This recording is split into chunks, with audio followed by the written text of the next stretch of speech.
Welcome, everybody. Bill Cates here.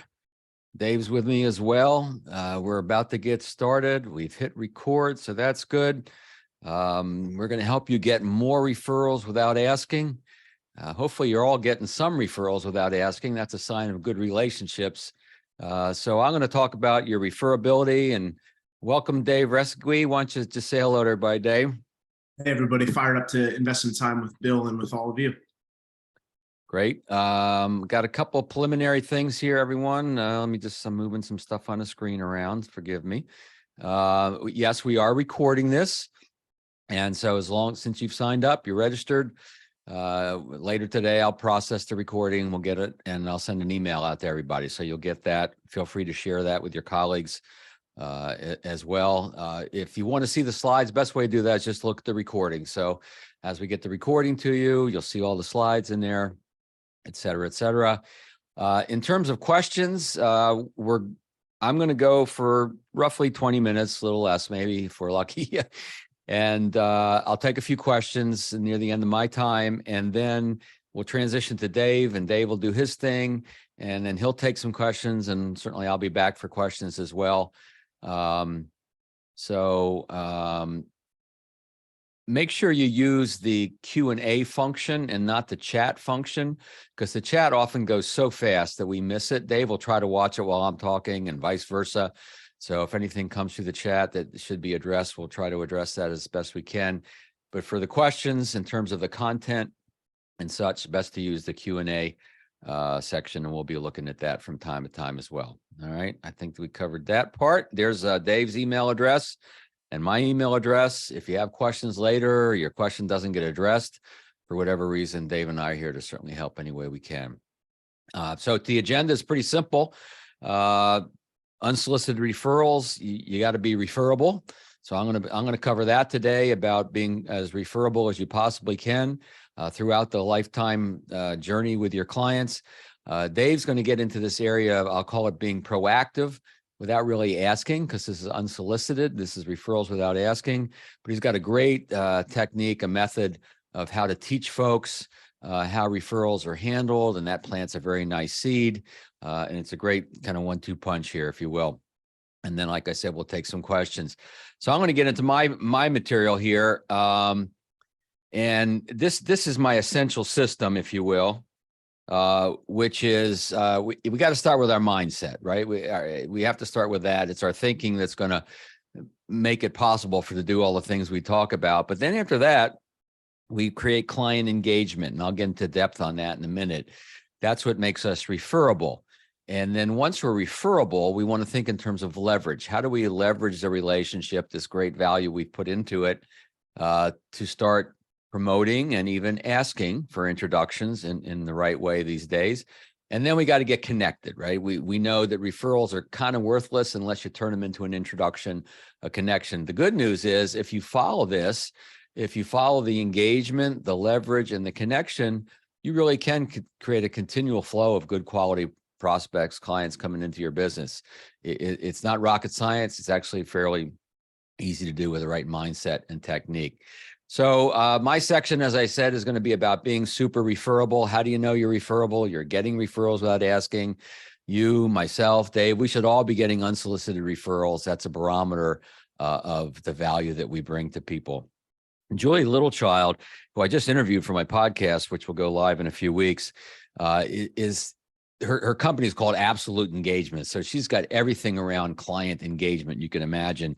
And one of the studies that she runs every couple of years is who gives referrals, who makes introductions. And you can see from this chart that while satisfied clients are loyal, there's high persistency. They stay with us. There's actually a low correlation in terms of participating in the referral process. What we need to create is engaged clients. Engaged clients, you can see, not only super loyal, but they also play the referral introductions game, if you will. So, Bill, what's an engaged client? Well, I'm glad you asked.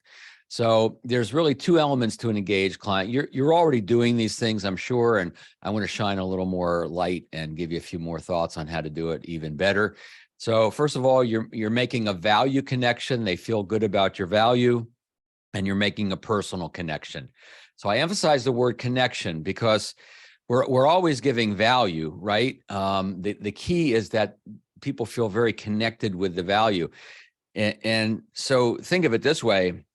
If somebody, likes what you're teaching, they like the questions you ask, they like the things you teach, they like your responsive service, but they're not sure they like you, trust you, they're probably not going to become a client, or if they do, they're certainly not going to refer you. And the flip side is true. They may love you, but if they're not sure of the value, then they're not going to become a client. They're not going to refer you. So we have to keep thinking of value connection and personal connection throughout the entire relationship with prospects and clients. So let me show you what that looks like. So I've identified the three unequal parts of a client journey: the prospect experience, the courtship, figuring out, is this a match?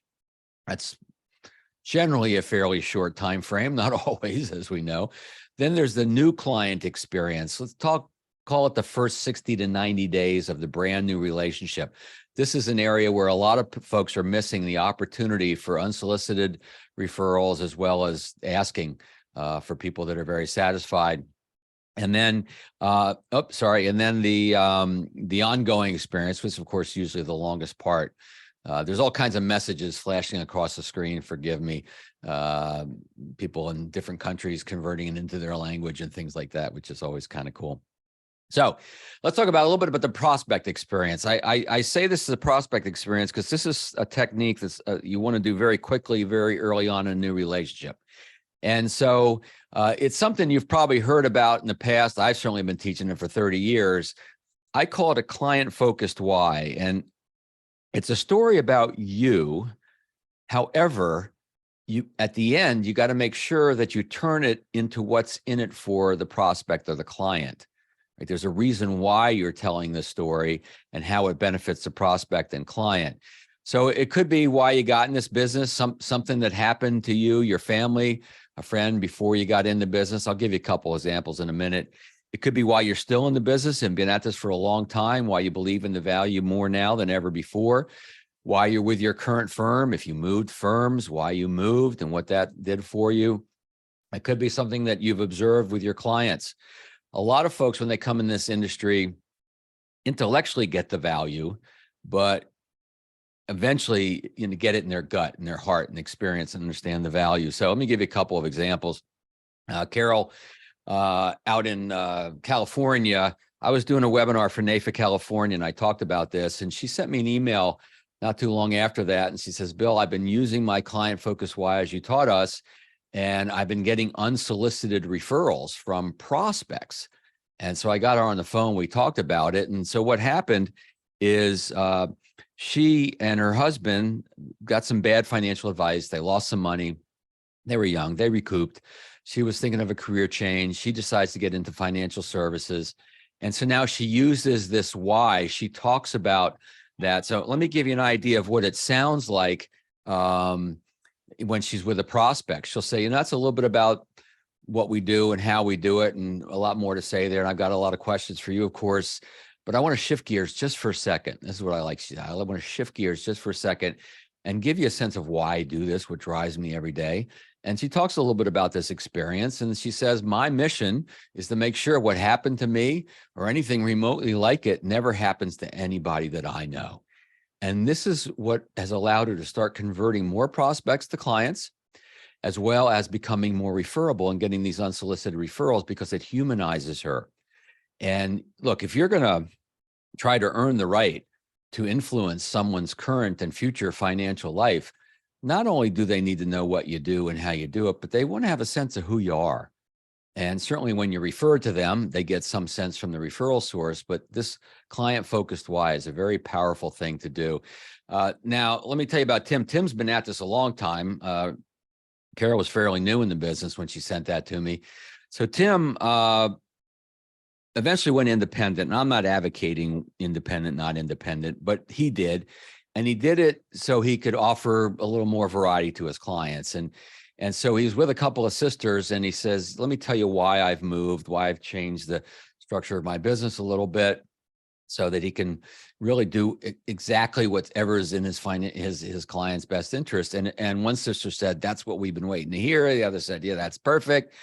And within a week or so, they brought in 1.5 million. 500,000 went into an annuity. He's helping them manage the other million. So he won the new client by talking about his emotional connection to his value. So it's a very powerful thing to do. Last one I want to show you is Tyson's. This is a video you can go watch. I interviewed Tyson for our Top Advisor podcast.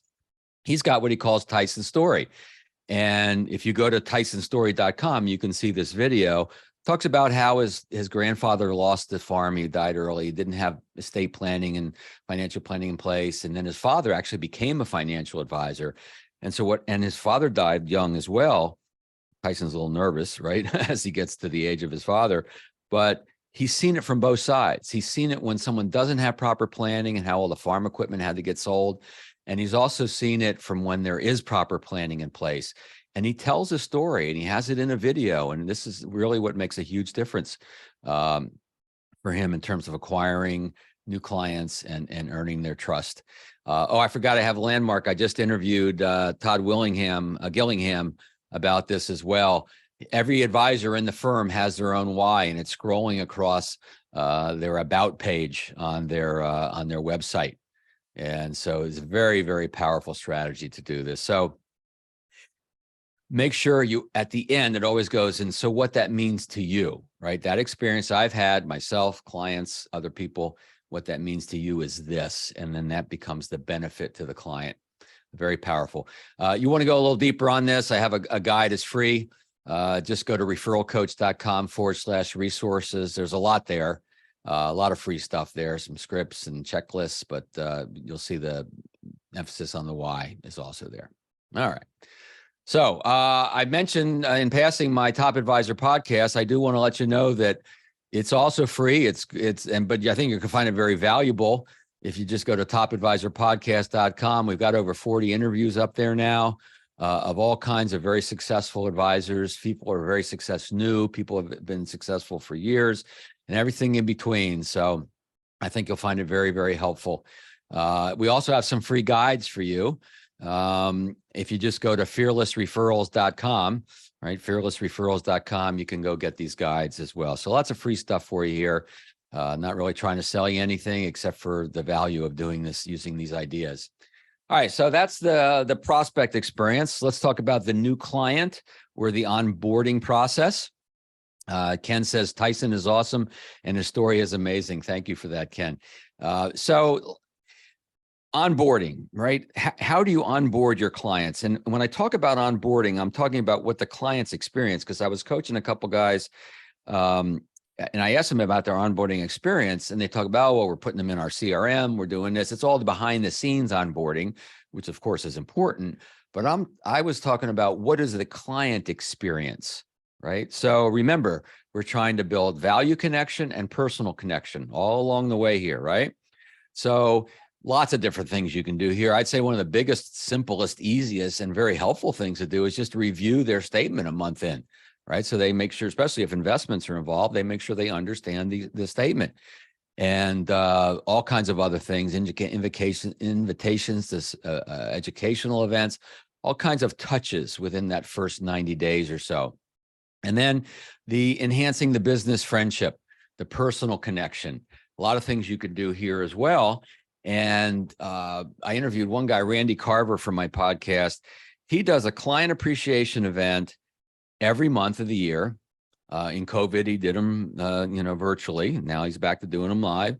He does an educational event, mostly in person, but some are broadcast every month. And so within the first couple months of a brand new client, they get a value connection through more education. They get a personal connection through a client appreciation event. So there's a lot of things you can do here. Let me give you a couple more examples. Brian Sweet near Minneapolis. He has what he calls a 90-day dazzle, and he and his staff go through a checklist of things. How do we keep bringing value? How do we create personal connection? And one of the big things he does, which is huge for him, is he creates this vision board for a lot of his brand new clients. Not all the clients want to do it, but most of them do. And a lot of them get referred in because he does this work. And if you've ever done one of these, if you're my age, you used to get magazines and we clip out pictures of the car we wanted to own or the place we wanted to visit, and Elmer's glue it onto a poster board. Now, of course, you can do it digitally and it changes if you want. But imagine going through this with a client and having them visualize what they want, who they want to be, what they want to have, all aspects of their life. It creates value for them, but it also creates that personal connection. So this really works on both levels, and it makes him super referable. Does this usually within the first 90 days. And then Lester has kind of his own version of it. He calls it the bucket list.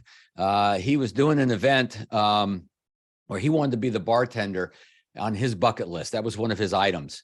And his wife said, well, why don't you 10 bar at a client appreciation event? And this was a few years ago before COVID. And so he invited all his clients, and they knew this was his bucket list to 10 bar. And not only did they know that, but they brought a bucket list item themselves and wrote it on the board. His staff kept track of it. And so now this is an ongoing theme with his clients, that what's on your bucket list? What's on that list of things you want to make sure you do?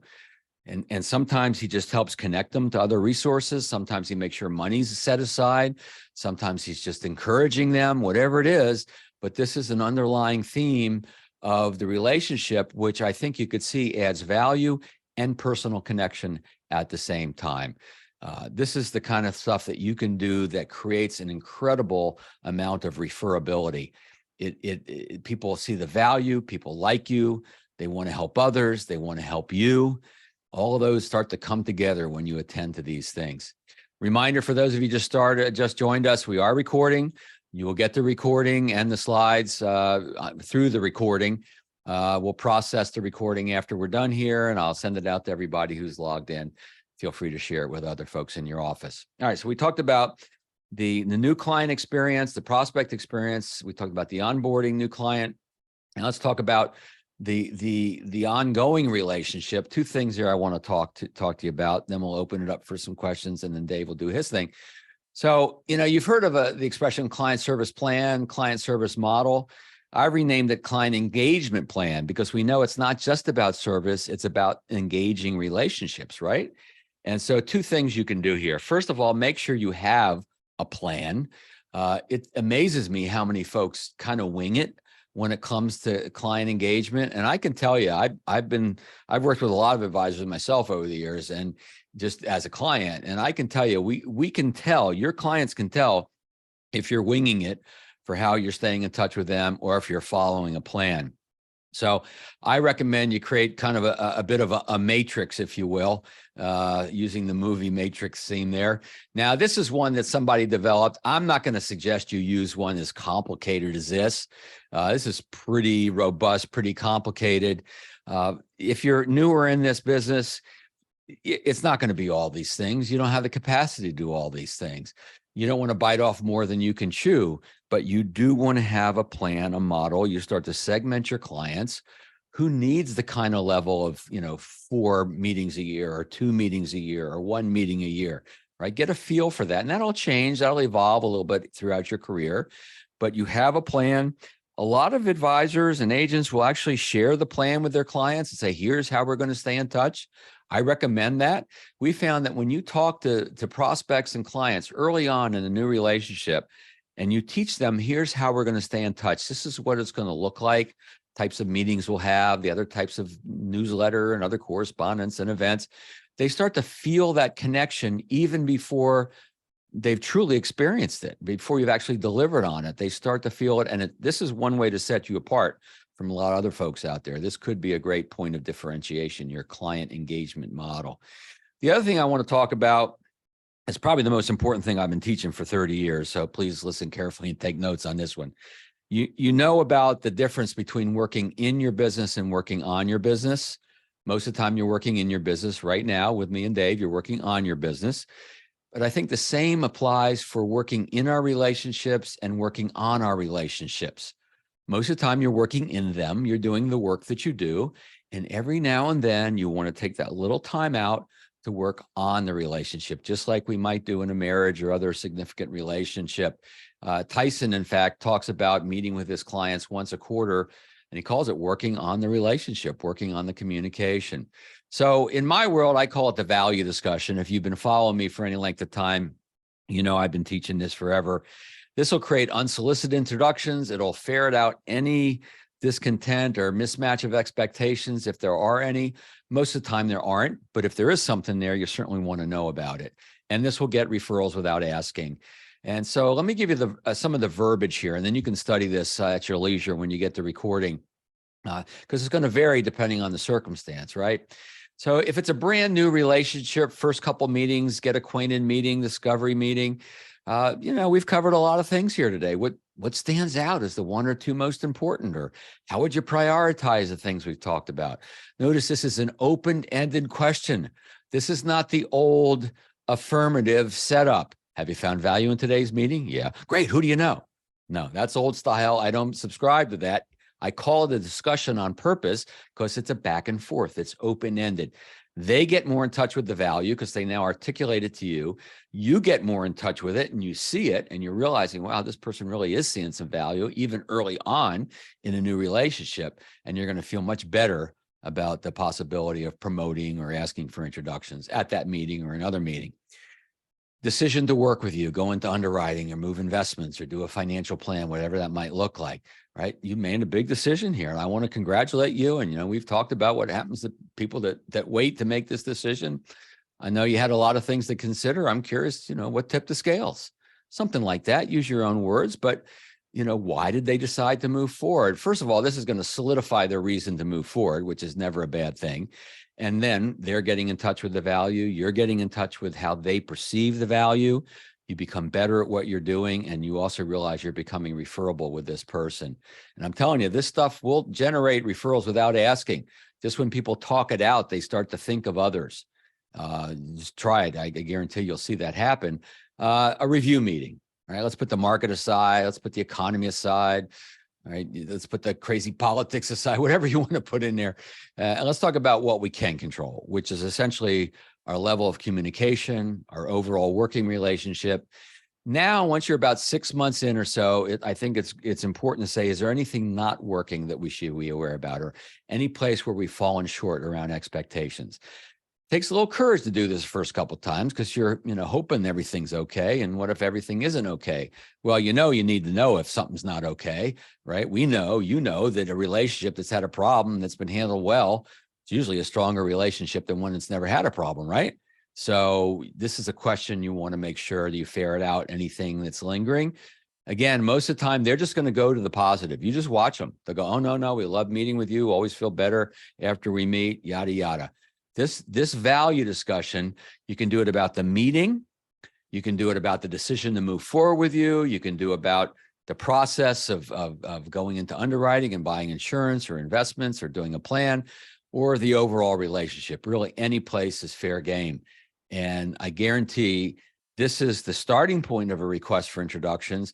It's a starting point of what Dave's going to cover in terms of how he teaches people about this. You're going to see this as a nice 1-2 punch that Dave and I put together for you guys. This will create referrals, introductions without even asking. So that's kind of what I wanted to talk about in terms of the client engagement. Remember, fearlessreferrals.com. You can get the free guides. Let's open it up to some questions just for a couple minutes, and then we'll turn it over to Dave. So I see that John says, thanks for the info. Many advisors, even my coach, advocates sharing the why with clients for referrals. This seems to be an industry-specific practice. Successful doctors, attorneys, realtors, industry salesmen more often don't do this. At times, it feels forced. Well, a couple things real quick, and Dave, if you want to chime in on this, by all means. I laugh sometimes when people say, you know, doctors don't ask for referrals, dentists don't, lawyers don't. Well, first of all, I wouldn't use doctors and lawyers and accountants as role models for building a business and marketing, because some of them are pretty lousy at it. And also, we know that when someone's sick, they usually know it, right? There's usually symptoms. And so they go to the doctor, and the doctors, you know, work with referrals all the time. It's a big part of what they do. And we know that if someone is sick financially, they quite often don't know it, do they? Right? There's critical stuff that they need to work on, and they have no clue. And the advisor they're working with may have no clue. And so we've got to check in there. We've got to make sure that they're seeing the value. So in terms of it forced, that probably comes from practice. Just from and the place to practice, best place to practice other than colleagues or friends is the clients who love you. You all have clients who love you. Anything that Dave and I talk about here now or any other time, you got to practice it and do it with the clients who love you. And just tell them you're practicing. It doesn't matter. They love you. They're happy to help you. And that way it'll be less and less and less forced. So, Dave, anything to add on that or?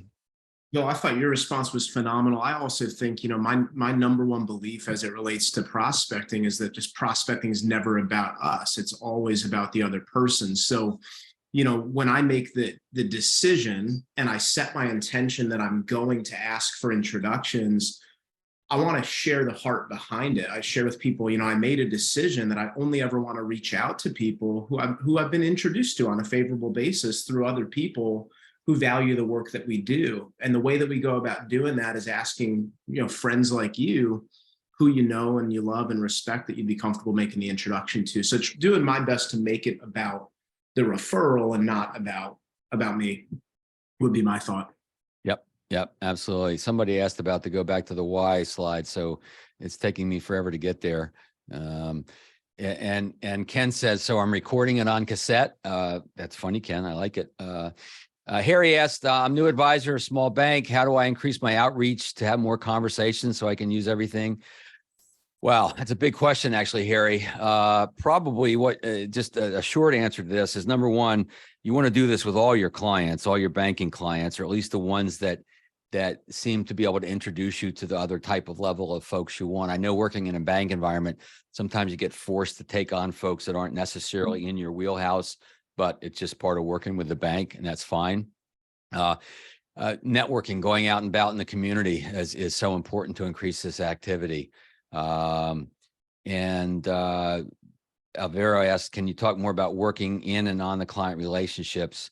Regards from Mexico City. Hola, thank you for that. So it's this client service model or engagement model is working on the relationship, and then sitting down with your clients from time to time, especially if it's an ongoing client, at least once a year, if not more, and saying, let's talk about expectations. Is there any place we're falling short on your expectations of us working together? Usually you're going to hear, no, you're good. But every now and then there's something, right? And it shows that you're there. And then what is working? Make sure you go there. Sometimes they'll go naturally. And then you talk about what's working, and that's working on the relationship. How's our communication? How's the expectations? How's my staff doing? If you want to do that, you're not trying to throw your staff under the bus. You're just making sure everything is where it needs to be. I've seen some advisors have other people on their staff do this a little bit. You can do this in writing as well. If you want to do a survey, I don't think that's a substitute for doing it in person on Zoom or over the phone. In person is always best, as you know. So I hope that helps a little bit. So let's we're going to have more time for questions, guys and gals, but I got to turn it over to Dave. So Dave, I'm just going to escape out of this now. So you can share your screen and do your thing. And guys, I'll watch the chat. I'll watch the questions while Dave does his thing. And then we'll be back for Q&A after he's done. Go for it, Davey.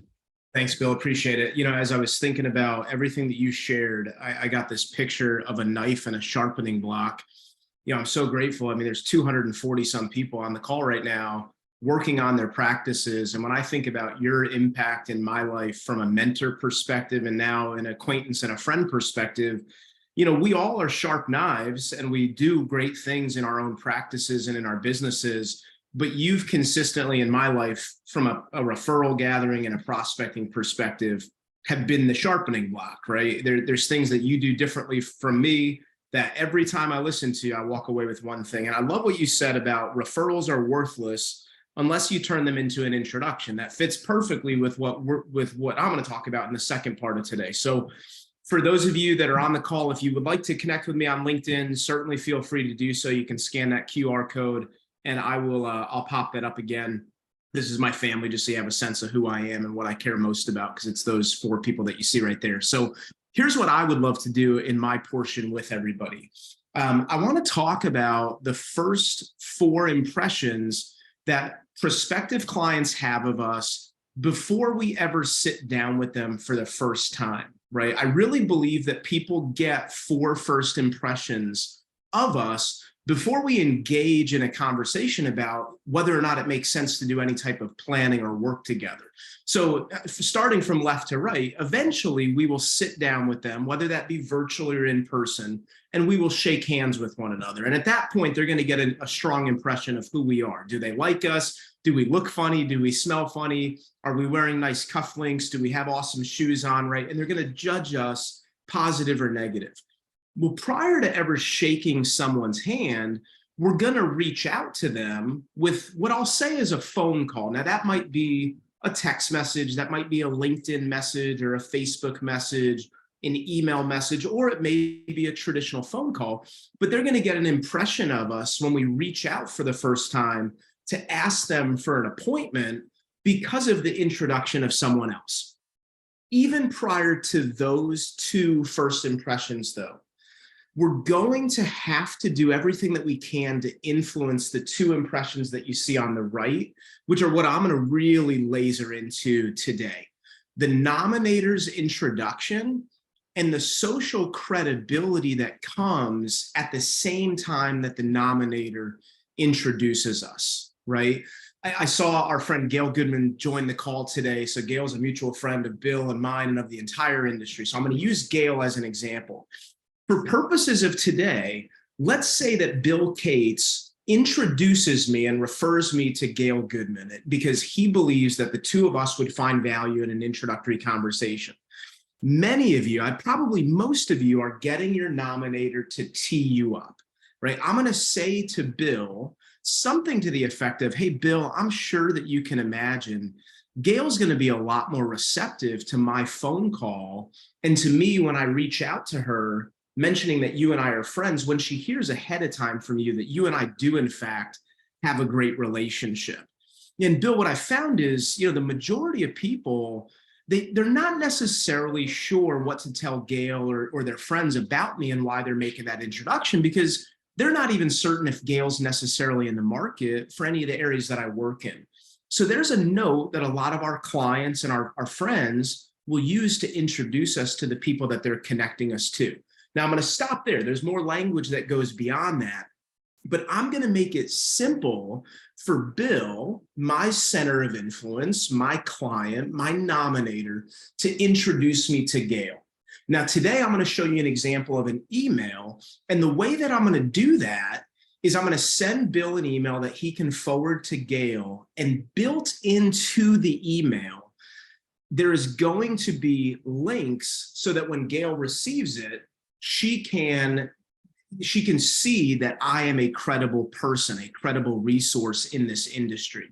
So for a brief second, let me go out. I'm going to go into my email, and this is an example of an email that I would forward to Bill that he could send to Gail. So he would send this note to Gail. Gail, hope all's well in your world. Hey, I thought of you today, and I wanted to introduce you to Dave Resseguie. He's copied here. Dave's with the Resseguie group here in South Florida. I asked him to call you. I really think the 2 of you would benefit from meeting one another. And hey, I assume that you have a number of relationships with people in the financial arena. I'm sure you've already done some financial planning. But that said, Dave shared some ideas that I really think that you would find to be pretty interesting and relevant as well. So here's a link to his calendar. Certainly feel free to schedule a time that works well for you to have an introductory meeting. Either Dave or somebody from his team is going to be reaching out in the next few days if they don't see it pop up on their calendar. Clearly no obligation on your part to take the meeting, but I think you'd enjoy the introduction. Also, I just shared his contact info with you. It might be a good idea to save it in your phone. That way you know it's him when he reaches out. Hope you get the chance to connect. Have a great day, Bill. Now, for any of those of you on the call, of the 232 people that are logged into this, I shared with you when I reached out to invite you into this, that the ideas that I was going to share today are different from the ideas that I've shared with you in the past. This email message I've shared thousands upon thousands of times. I mean, I probably shared this thousands of times in a 6-month period. What is different and unique are those hyperlinks. Now, before I go into these links that provide social credibility, let me come back to the PowerPoint for a brief second. And I want you to think about the way that the wording of that email intro is structured and the psychology around why we're saying what we're saying in there. When Bill tees me up after I've gotten an introduction, even perhaps without asking for it, because I've used the strategies Bill shared, I want Bill to tell Gail, who is Dave, right? And why is Dave even relevant to Gail, right? Why is Bill making the introduction to Gail? What does Dave do? How do I do it, right? There has to be this ease of doing business. I need to make it simple in the way that Bill tees me up to Gail for Gail to even take action, right? By inserting my calendar link so she can book an appointment with me without me even needing to reach out. Also, in the wording of that message, I want to plant a seed, or even Bill to be the one to plant a seed with Gail, that I will follow up if Gail chooses inaction, right? Either Dave or someone from his team is going to be reaching out in the next few days if they don't see a pop-up on their calendar. There's kind of that assumed leadership that Gail would be foolish to not schedule time with me, but if she doesn't, for whatever reason, Dave and his team are going to reach out to schedule the appointment. And then also, I think it's really good when a nominator shows through that email that they're completely detached from the outcome, right? Clearly no obligation on your part to take the meeting. For what it's worth, I think you'd find value though. Now, I love that she is on the call because she's a friend and I hold her in high regard. And so here she is, right? And years ago, I was at a session at I think it was probably a Marriott property in Philadelphia. And it was an industry conference and Gail was speaking at it. And I thought, if Gail's speaking at a conference, I'm going to go into whatever room she's presenting on because I'm going to learn something. And she said this at this conference a couple of years ago. She said, the power of being a contact in someone's phone is massive. So if I am not a contact in someone's phone and they see me call, they're going to think, who in the world is 954-829-9413? And they're going to send me to voicemail. So what I do is in the favorites of my phone, you'll see I've got a number of favorites. I've got Jennifer, that's my wife. I've got my mom and dad. I've got my sister, Nicole. I've got my 3 best friends, Josh, Jared, and Sean. And then I have a contact for myself that says Dave Resseguie. Before Bill connects me to Gail, I'm going to edit the contact that I have for myself in my phone to now say Dave Resseguie, Bill Cates introduction. I'm going to share that contact with Bill, and I'm going to ask him to share it with Gail. That's why in the wording of this introductory email, you can see at the bottom, it says, I just shared his contact info with you. It might be a good idea to save it in your phone. That way you'll know it's him when he reaches out.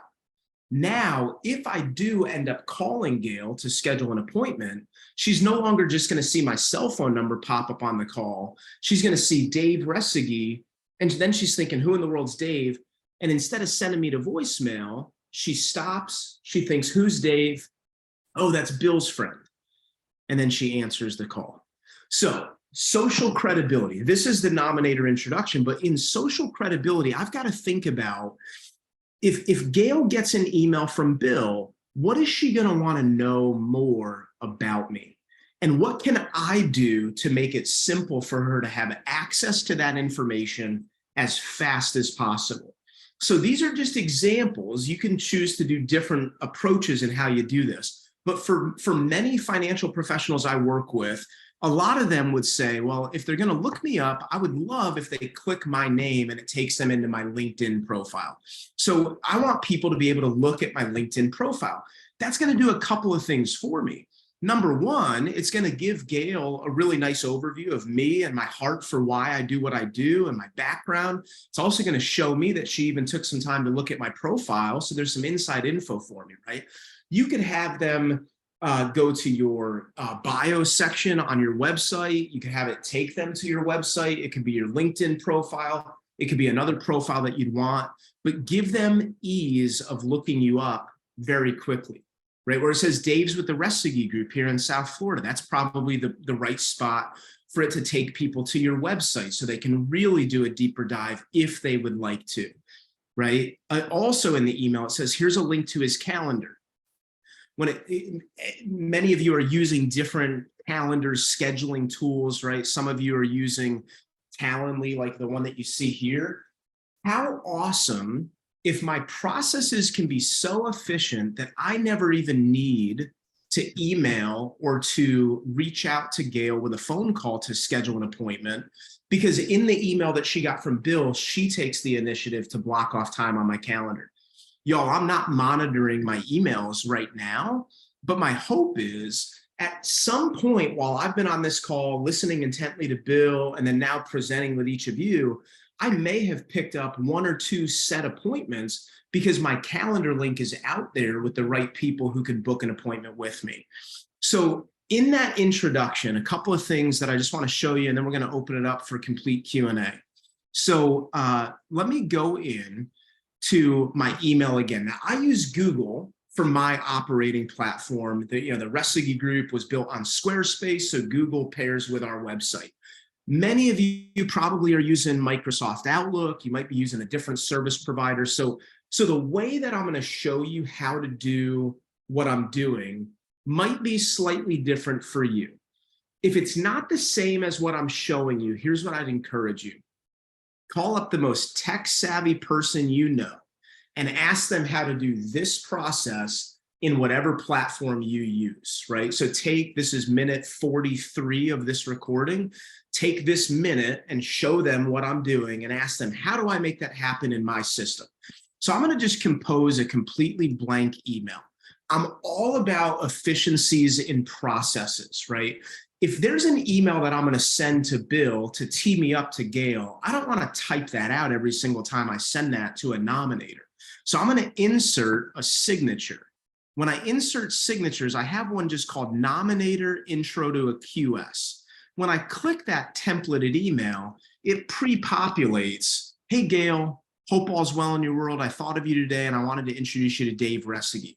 Now, the reason I'm doing it this way is I want you to see right now, Dave Resseguie does not have a hyperlink embedded into it. So if I want people to go to my LinkedIn profile, I go into my LinkedIn profile, which I'm here right now, and I'm just going to move this bar where it allows me to mute and change some of the settings. I copy the web address at the very top for my LinkedIn. I come back to this composed email, and you see I highlighted Dave Resseguie, and there's going to be this insert link attachment somewhere in your email settings. When I click insert link, it's going to have Dave Resseguie as the text to display, and then the web address that it will take people to is whatever I type in there. So I paste in my LinkedIn profile. Now when I click OK, it then became a hyperlink that would take people to LinkedIn. So some of you, when you're getting teed up to a prospective client, and you might have compliance hoops that you might need to jump through occasionally. Some of you may want to share links to your LinkedIn, your website. Others of you might want people to go to a video that you've recorded that you're sharing with people some more about the passion of why you do what you do. Some of you might have a PDF document with an overview of your planning process or your value proposition.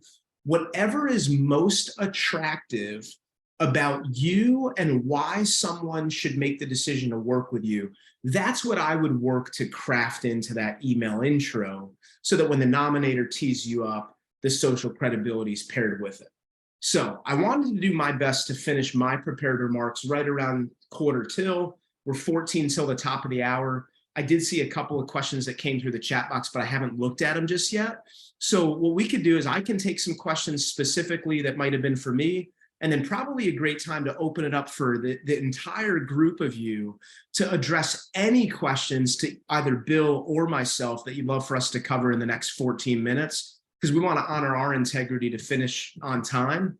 That way you can honor your commitment. So Bill, let's take a couple of questions. Let me give you the first one because it's a nice thing that someone said about you. Jeff Durr says, working with Dave Resseguie has been one of the best investments I've made in my practice. Thank you, Dave. So unsolicited, little, as I call them, testimonials. David, Leo wants to know if you can send a soft copy of that email. I guess if you have a link, Dave, or if you have it on a PDF, you can send it to me and I'll send it out with a recording. You have something like that? Is that okay? If you're willing to do that along with the email that we send everybody, Bill, that'd be fantastic. So, yeah. And I have a kind of a different version of that similar idea, but I just want to point out one thing. How does what Dave just talked about have to do with referrals without asking? Because he's talking about making the connection. Well, you teach your clients. This is what it will look like if and when you think of someone. You could say, if you think of someone, you could say, when you think of someone, being a little more assumptive. This is how I'll reach out to them. And it could be much the same way I reached out to you, reminding them, and just teaching them what it would look like without really asking yet. You've promoted the possibility, and that will turn into unsolicited referrals as well. John Lency added his 2 cents. I'll read it, Dave, then you can respond. Great information. I'll throw my 2 cents in. Dave's 4 impressions. There are 4 reasons he talks about why people don't give referrals. They're unsure what you would do with the names. Furnished, true. That's why we teach them what it would look like so they'll feel comfortable. Have concern about confidentiality. Unclear who would fit. I'm paraphrasing what John put. Uncomfortable with what others might think of their names being given out.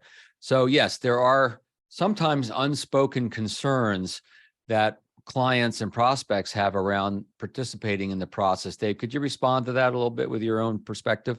Yeah, I mean, my initial thought to that, and I'll share the whiteboard for a quick second, just to type out a couple of thoughts, right? I find prospecting, when people give any level of pushback as it relates to giving introductions, I find that prospecting is a fifth, 3/5, and a fifth. And what I mean by that is a fifth of people out there are always going to give you introductions. They just are totally open to it.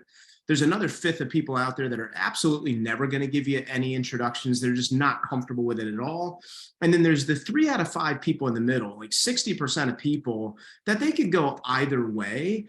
And my focus there is engage in the dialogue, right? If those 4 concerns are true concerns, don't push past them, don't dismiss them, engage in a conversation. And when the time is right and the prospect feels comfortable, then you'll be worthy of those introductions. So that's my initial thought. We probably could spend 15 minutes on it, but.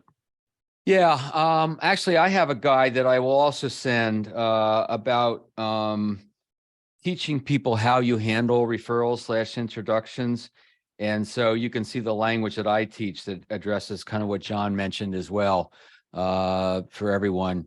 Gail, by the way, Ken likes your what you taught how to do a hyperlink there, a signature file. Hi, Dave and Bill. This is from Gail.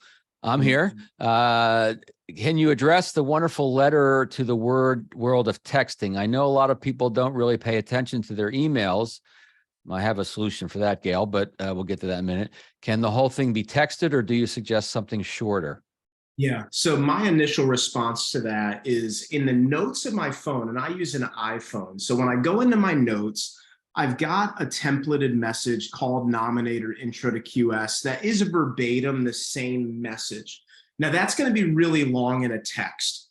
So candidly, for those of you who do have people introduce you through text messages, what I find works really well is if Bill's going to introduce me via text to Gail, I would actually encourage Bill, hey, Bill, would it make sense? Why don't the 2 of us just take a picture together and you can text that to Gail and just say, hey, I don't know if you know Dave, but if you don't, you need to. I've copied him on this text. I'll leave it to the 2 of you to connect from here. And you make it very short, just pass the baton for me to tell Gail why we should get together. So, Bill, what are your thoughts on that? If you want, you could add, I've included Dave's, record to save it in your phone. So when he calls, it's him. If you guys have compliance things around texting, you could say, I know Dave's going to reach out to you with an email. He'll put my name in a signature file, so you'll know it's related to me, right? So not signature file, subject line. So you want to keep it pretty short. I think that, Gail, how you get people to look at the email is, again, I don't know who's introducing who these days, but let's say George is my client and Laura is the prospect. I'm going to say referred to you by George, or George Jones mentioned. I'm using the referral source's name in the subject line. So even though they don't know me, the financial professional, they know their friend, and that's an email that they'll open. So the key is, what's the purpose of the subject line is to get them to open the email, mentioning their friend's name. That'll do it. Dave, this one's for you. I got some 2 cents on it, but you go first. One from Steve. Yeah. Yeah. So does it mean that the clients don't speak to the introductions ahead of time before the email goes out? They could do either. So I would tell Bill, hey, Bill, anyone who's ever willing to help our team extend our impact out there in the world and introduce us to other people, they generally want to let people know ahead of time that they're making that connection. And, most people will either reach out to their friends with a phone call. A lot of them just send a message via email or text message connecting the two of us. I don't have a preference, but whatever you feel most appropriate and whatever would make Gail most comfortable, I'd be fine with. So they could actually speak to Gail, or Bill could just send the message. And because Bill and Gail have a good relationship established, it won't come out of the blue or feel too much out of the blue for Gail when she receives it. All right. I just share what I teach on this. You can see that Dave and I are in alignment in a lot of things. And when it comes to the tactical side of things, sometimes it's different, right? And there is no one way. My philosophy is legal, ethical, moral, and people get served, well, then okay. Generally speaking, I don't want my referral source to talk to their friend first, but I want them to hear from the referral source first. There's a slight difference there. So with Dave's methodology, and I have something similar around this email introduction, the prospect is hearing from their friend first. So they're going to feel more comfortable. No surprises if they ever I call, right? Or email. But they don't have to get into the, I already have an advisor. What's he going to talk about? I already have insurance, all that trying to sell you. Now, with that said, there are some people that just insist that I just want to talk to her first. I want to talk to him. Fine. So what I will do is, if there's time, and usually there is, I'll say, sounds good. I get it. You want to be careful how we proceed. I respect that. I'm curious, how are you going to introduce me? Or, what do you think you need to say to her to get her willing to take my call in the first place? How do you think she'll react to this? So I want to have a quick conversation with my nominator to help them be successful in that conversation. If we found that a prevalent objection from the referral prospect is, I already have someone, or, whatever, then we help our nominator address that a little bit, right? We don't come on heavy around this, but, if look, you were working with someone else before we met, good chance that, she's working with someone else. Just let her know it's, no one has a monopoly on all the great ideas. I think he'll ask you a couple of questions you're really going to find helpful, right? Something like that. So does it work every time? No, but it works well, and we know it. And Dave's and my processes are pretty similar. So Dave, I'm not seeing any other questions coming up. Why don't we kind of summarize what we've talked about, and then we'll let folks go. So I'll go first, and that is, first and foremost, you've got to be referable, right? If you're not referable, then no one's going to refer you. This is true for your natural market as well. For those of you new and still kind of work in natural market, this is true for centers of influence, for accountants, attorneys, other folks out there. You've got to be referable. And so people, if they're centers of influence, they haven't actually experienced your value, but you have to lay out your value in a way they can get a pretty good sense of it, so they feel good about it. And then for your clients, obviously they're experiencing your value. So you get them to reflect back to you through this value discussion. And then that makes this thing a whole lot easier. So that's a summary of kind of what I talked about. Dave, why don't you summarize what you hit on today?